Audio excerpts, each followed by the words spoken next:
Hello everybody, it's Sara. Welcome back to my channel. Today I wanted to talk to you all about all of the books that I read in January. First of all, I just want to say that the last wrap-up that I did was in July of 2021, so if I'm a little bit rusty, that's why. But I do finally feel like I have enough energy again to do them. In case you're curious as to what I read in the last 6 months of 2021, you can always check out my Goodreads because I do write a small review for all of the books that I read, so that's always linked in the description box below. But without any further ado, let's talk about all of the 6 books that I was able to complete in January. I've discovered in the last couple of years that I do always enjoy to kick off the year with a reread. So the first 2 books I want to talk about in today's video are Check Please Volume 1 and Check Please Volume 2 by Ngozi Ukazu. I actually saw my friend Hilary read the second graphic novel in this series at the end of December, I believe. And it reminded me of how much I enjoy these books and how much I really wanted to reread them, so I decided to just do it at the beginning of the year. In case you don't know, this is a graphic novel series about this guy Bidi who really loves to bake pies, and once he gets into university he actually has to be on the hockey team because that's a part of his sponsorship. And at first he doesn't really like it, but soon this hockey team starts to become his newfound family. There's also great queer representation and great queer romance in this graphic novel series, and I absolutely love that part of it.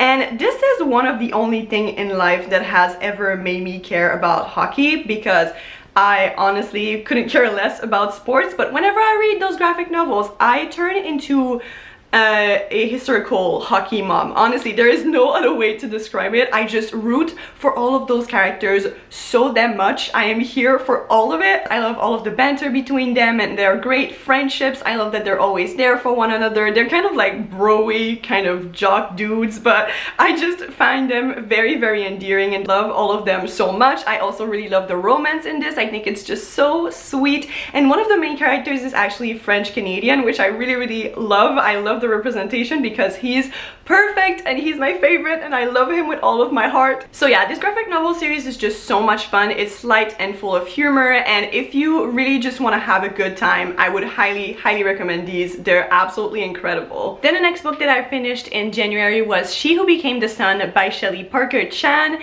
I finally read this book. I've been talking about reading this book for months, I feel like, and I finally did it. This is a historical adult fantasy that has been compared to The Song of Achilles and also to Mulan a lot, and it's basically about this girl who lives in a world that is very empired by historical China, and she is told at the beginning of the story that her fate amounts to nothing. Basically, she was born as nothing and she will die as nothing, while her brother gets told that he has a great destiny in front of him. However, when her brother suddenly passes away, our main character decides to take his destiny into her own hands.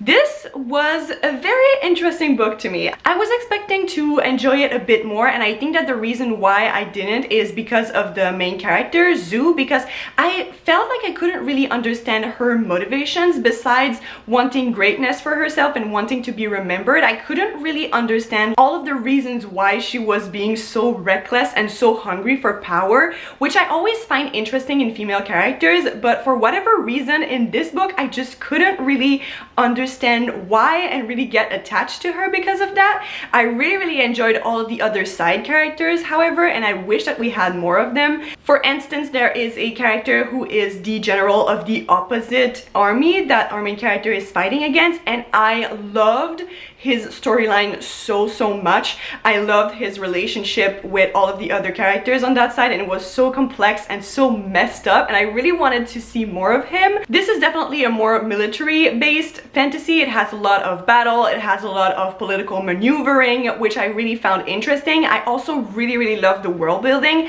I thought it was so well done and really captivating, and while there were a lot of details, I never felt like it was info dumpy or whatever. I just really felt completely immersed in it. I did have a couple of issues with the pacing, especially at the beginning. I felt like it was very slow paced and not much was happening, but then around the middle it started to pick up, and also things started to really heat up between all of the characters and the conflict, and I was really immersed and I needed to know what was going to happen, even though I felt like we were heading straight into tragedy, which we definitely did. I feel like this book will break many people. However, my favorite aspect of this is the way that it talks about gender and gender roles and social expectations. I really loved that. I loved how gender fluidity was reflected in those two main characters and how well done everything was. I just really love that part of it. So if you're looking for great queer representation in fantasy, I would definitely recommend this book because that was my favorite part of it by far. Then the next book that I finished was another one that I've been meaning to read for so long, so that was very satisfying, and that book is The Trials of Morrigan Crow by Jessica Townsend. I feel like pretty much everybody knows what the Nevermoor series is about by now, so I won't be going into too many details in terms of synopsis, but oh my gosh,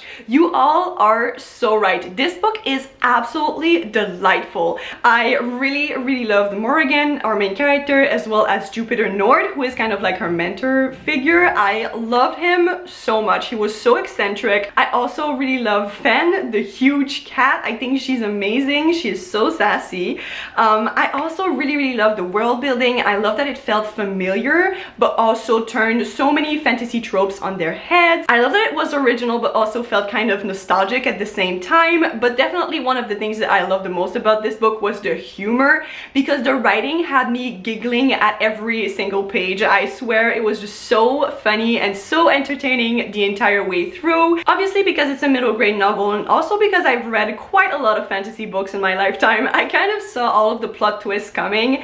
But to be honest, I was not really looking to be shocked or to have my heart pounding while reading this book. I was just looking for a fun and easy to read story with great banter between all of the characters, and that's what I got. And I will definitely be looking for the other ones at my library because that was so much fun and I need to know what is going to happen next. And the next book that I finished was another fun one, and that was To Love and to Loathe by Martha Waters, which is the second book into a Regency era romance series that I started last year. Honestly, like a lot of Regency era romance novels, this one was kind of ridiculous, but that's also one of the main reasons why I enjoy them so much, because I find that there is just so much escapism to be found into these stories. I just love to be dropped into that era in history where everything was just so complicated because there were so many social rules, and like if your hands brushed, you had to be married by the morning, otherwise it was like a scandal.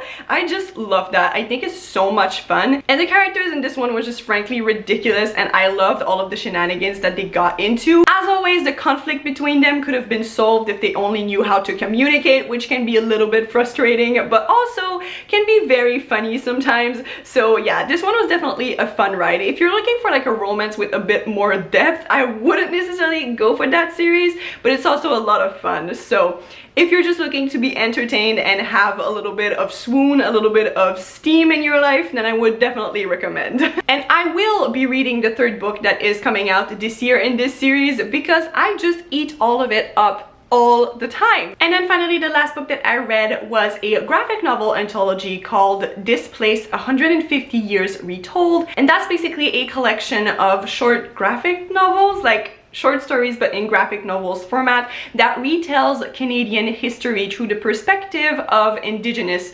authors and illustrators, obviously, because it's a graphic novel collection. And this book was very interesting to read because not only were the stories beautifully illustrated, like the art in this is absolutely beautiful, and because you have all of those different authors and different illustrators, all of the stories don't look the same, obviously. So you have all of these different styles that were just all so beautiful in their own way, but also you have a lot of context because for every single one of these stories you have a timeline that explains all of the different events. So you really get situated in history, but you also get it told to you from a completely different perspective, which is something that I really loved because we don't get taught all of this in school. History, when it comes to the relationship between Indigenous people and settlers, is really not taught in details and also often glossed over completely. So I definitely learned a lot of things while reading this book. And while I can't say that I enjoyed all of the short stories equally, which often happens with short stories collection, I really enjoyed this overall, and I would highly recommend it to any Canadians out there